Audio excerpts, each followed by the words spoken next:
ವಿಜಯಪುರ ಜಿಲ್ಲೆಯ ಬಸವನ ಬಾಗೇವಾಡಿ ನಗರದ ಸಾರ್ವಜನಿಕ ಉದ್ಯಾನವನದಲ್ಲಿ ಕಾಂಗ್ರೆಸ್ ಪಕ್ಷದ ಚುನಾವಣೆ ಪ್ರಚಾರ ಸಭೆ ನಡೆಯಿತು. ಈ ಸಭೆಯಲ್ಲಿ ಸಕ್ಕರೆ ಸಚಿವ ಶಿವಾನಂದ ಪಾಟೀಲ್ ಮಾತನಾಡಿ ಮೋದಿ ವಿರುದ್ಧ ವಾಗ್ದಾಳಿಯನ್ನು ನಡೆಸಿದರು.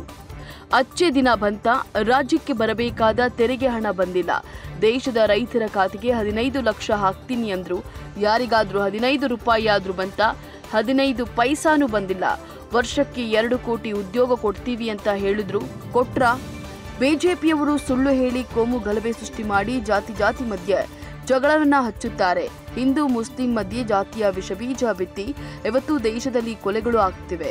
10 ವರ್ಷದಲ್ಲಿ ಈ ಬಿಜೆಪಿಯವರು ದೇಶವನ್ನ ದಿವಾಳಿ ಮಾಡಿದ್ದಾರೆ ಅಂತ ಹೇಳಿ ವಾಗ್ದಾಳಿಯನ್ನು ನಡೆಸಿದ್ರು. ಸಭೆಯಲ್ಲಿ ಶಾಸಕರಾದ ಸಿಎಸ್ ನಾಡಗೌಡ ಅಪ್ಪಾಜಿ, ಯಶವಂತರಾಯಗೌಡ ಪಾಟೀಲ್, ವಿಠಲ ಕಟಕದುಂಡ, ವಿಧಾನ ಪರಿಷತ್ ಸದಸ್ಯರಾದ ಸುನಿಲಗೌಡ ಪಾಟೀಲ, ಪ್ರಕಾಶ್ ರಾಠೋಡ ಸೇರಿದಂತೆ ಅನೇಕರು ಭಾಗವಹಿಸಿದ್ರು. ಇನ್ನು 5 ವರ್ಷ ಬೇಡ್ತಾ ಇದ್ದಾರೆ. ಈ 5 ವರ್ಷ ಮುಗಿದ್ಮೇಲೆ ಮೋದಿ ಮತ್ತೇನು ಹೇಳ್ತಾರೆ ಗೊತ್ತದ? 2047 ತನಕ ನಾವೇ ಇಡಬೇಕು ಬಿಜೆಪಿ ಅವರು ಅಂತ ಹೇಳಿ. ಏನು ಗೂಟ ಹೊಡೆದು ಬಡದು ಕೊಟ್ಟಾರ ರಾಜ್ಯದ ಜನ, ದೇಶದ ಜನ? ಈ ವಿಚಾರ ಮಾಡ್ಬೇಕು. ಮೊದಲು 2014ರಿಂದ 19 ತನಕ ಕೇಳಿ, 19ರಿಂದ 23 ಆಯ್ತು. ಈಗ 23 ಆದ್ಮೇಲೆ 28 ಅಂತಾರೆ, ಮುಂದೆ 2047 ಅಂತ. ನಾವು ಕೊಟ್ರೆ ಏನಾರ ಸಹಾಯ ಆಗ್ತಿದ್ರೆ, ಸಹಕಾರ ಆಗ್ತಿದ್ರೆ ನೀವು ಕೊಡ್ರಿ. ಒಂದು ರಾಜ್ಯದ ಬರಿಗಾಲದ ಪರಿಹಾರ ಕೊಡ್ರಿ ಅಂದ್ರೆ ಕೊಡಕ್ಕಾಗೋದಿಲ್ಲ. ಇನ್ನು ರೈತರ ಸಾಲ ನೀವೇನು ಮನ್ನಾ ಮಾಡ್ತೀರಿ? ಯಾರಿಗೆ ನೀವು ಸತತವಾಗಿ 10 ವರ್ಷ ಬೈದ್ರಿ, UPA ಸರ್ಕಾರ ಇದ್ದಾಗ ಮನಮೋಹನ್ ಸಿಂಗ್ ಅವ್ರಿಗೆ ಅಂತ ಮೌನಿ ಬಾಬಾ ಅಂತ ನೀವು ಹೆಸರಿಟ್ರಿ. ಆ ಮೌನಿ ಬಾಬಾನ ಇವತ್ತು ದೇಶಕ್ಕೆ ಒಳ್ಳೇದು ಮಾಡುವಾಗ 72,000 ಕೋಟಿ ರೈತರ ಸಾಲ ಮನ್ನಾ ಮಾಡಿರ್ತಕ್ಕಂಥ ಪ್ರಧಾನಮಂತ್ರಿ ಯಾವ್ದಾದ್ರು ಇದ್ರೆ ಅದು ಡಾಕ್ಟರ್ ಮನಮೋಹನ್ ಸಿಂಗ್ ಅಂತೇಳಿ ಬಹಳ ಹೆಮ್ಮೆಯಿಂದ ನಾವು ಹೇಳ್ಕೋಬೇಕು.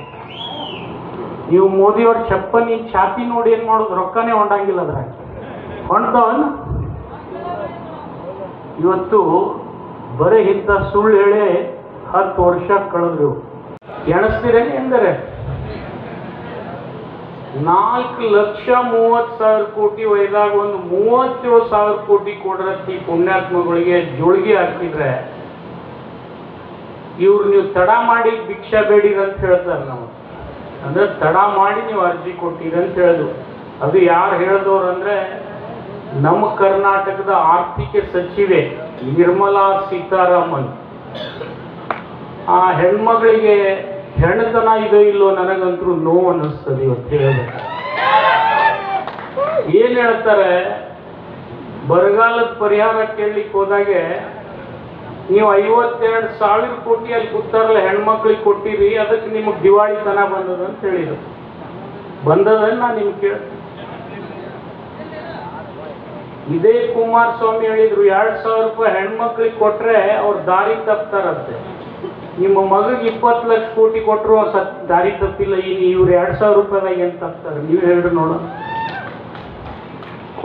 ತಪ್ತಾರ? ಹೆಣ್ಮಕ್ಳು ನೀವು ಹೂ ಅಂತೀರೇನಮ್ಮ?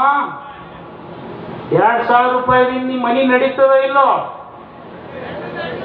ಇಂದಿರಾ ಗಾಂಧಿ 100 ರೂಪಾಯಿ ಕೊಟ್ಟರೆ ಇನ್ನ ತನ ನೆನಪಿಟ್ಟಾರ ಈ ತಾಯಂದ್ರು, ಹೌದೋ ಇಲ್ಲೋ?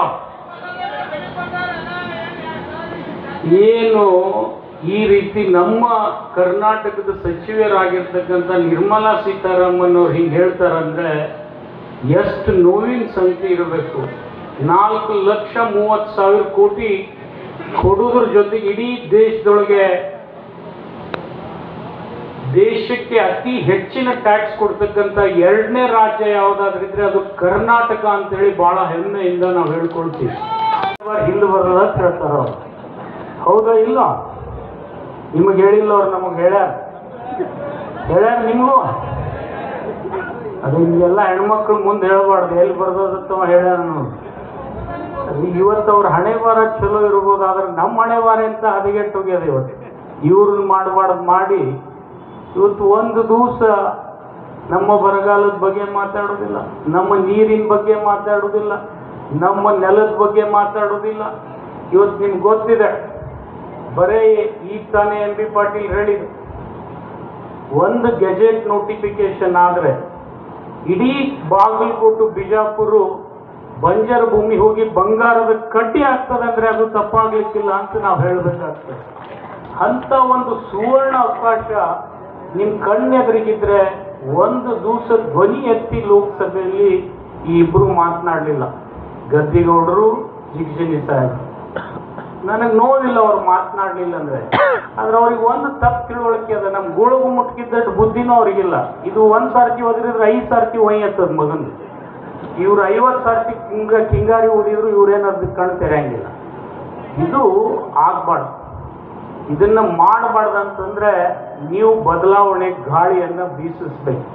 ಇವತ್ತು ಬಹಳ ಸಂತೋಷದಿಂದ ಒಂದು ಮಾತು ಹೇಳಬೇಕಾದ್ರೆ, ನಾನು ದೇಶದಲ್ಲಿ ಏನಾಗ್ತದೆ ಅದ್ರ ಬಗ್ಗೆ ಹೇಳಕ್ ಹೋಗುದಿಲ್ಲ.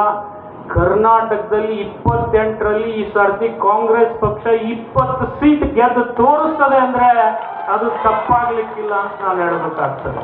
ಪ್ರತಿ ಕ್ಷಣದ ಸುದ್ದಿಗಾಗಿ ನಮ್ಮ ಯೂಟ್ಯೂಬ್ ಚಾನೆಲ್ ಸಬ್ಸ್ಕ್ರೈಬ್ ಮತ್ತು ಶೇರ್ ಮಾಡಿ.